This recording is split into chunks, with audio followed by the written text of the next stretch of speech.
بسم الله الرحمن الرحيم. اللهم صل على محمد وآل محمد. زعم البعض من المخالفين أن الإمامية قد كفر بعضهم البعض، وأخرج كتب تشير إلى ما ذكر. وردا على هذا أحببت أن أذكره بماضي العلماء الذين عنده في هذه المسألة ورمي بعضهم بالكفر وغيرها من الأمور. فهنا مسألة مهمة، وهي أن الإشكال يجب أن يكون الإشكال حكمي، يعني مو مجرد أنك تشكل الإمامية كفر بعضهم البعض فهذا إشكال على الإمامية. طيب ثم ماذا؟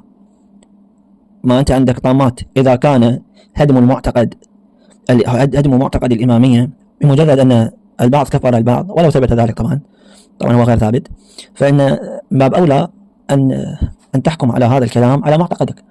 فإن الأحناف كفروا الشوافع والعكس، والحنابلة وغيرهم وهكذا. طيب حتى لا أطيل، هذا كتاب وفيات الأعيان وأنباء الزمان لابن خلقان. طيب هذا في المجلد الثالث أخوان. يقول في ترجمة 713 محمود بن سبكتكين، أبو القاسم محمود بن ناصر الدولة أبي منصور سبكتكين، اللي هو الملقب أولا سيف الدولة، ثم لقبه الإمام بالقادر إلى آخره من الكلام. شاهد كلامنا، شاهد الكلام هذا.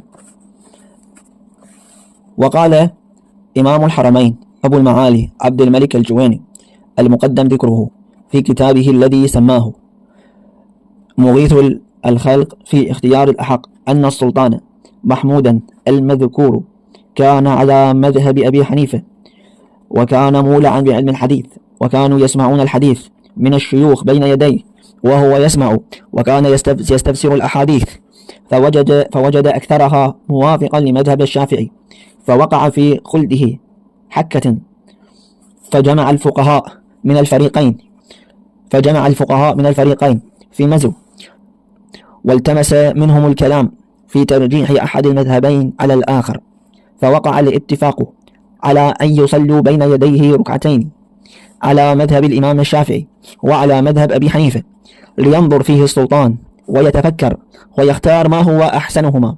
فصلى القفال المروزي وقد تقدم ذكره بطهارة مسبقة وشرائط معتبرة من الطهارة والسترة واستقبال القبلة، وأتى بالأركان والهيئات والسنن والآداب والفرائض على وجه الكمال والتمام، وقال هذه صلاة لا يجوز الإمام الشافعي دونها.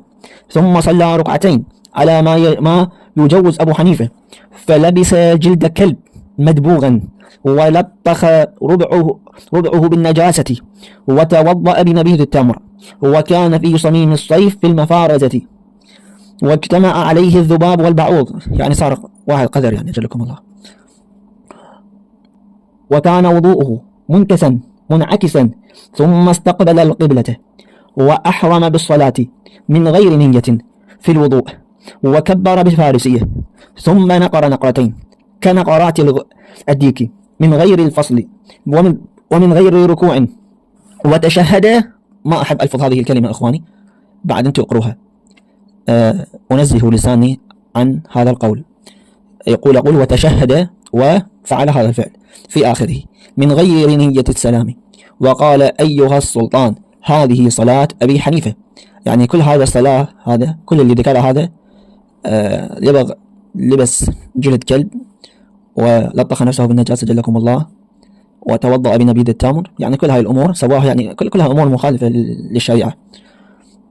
وقال هذه صلاة أبي حنيفة، فقال السلطان لو لم تكن هذه الصلاة صلاة أبي حنيفة لقتلتك، لأن مثل هذه الصلاة لا يجوزها ذو دين. إذن أبو حنيفة ما عنده دين. فأنكرت الحنفية أن تكون هذه الصلاة أبي حنيفة، فأمر القفال وبإحضار كتب أبي حنيفة، وأمر السلطان نصرانيا كاتبا يقرأ المذهبين جميعا، فوجدت الصلاة على مذهب أبي حنيفة على ما حكاه القفال، فأعرض السلطان عن مذهب أبي حنيفة وتمسك بمذهب الشافعي. انتهى كلام إمام الحرمين. إذن أخواني الأعزاء، شوف هذا صلاة أبي حنيفة عند أهل السنة كيف كان يصلي وكيف كان يصلي الشافعي. وتوجد في الكتب ما هو أشنع من هذا الكلام، لكن نكتفي بهذا القدر والحمد لله رب العالمين.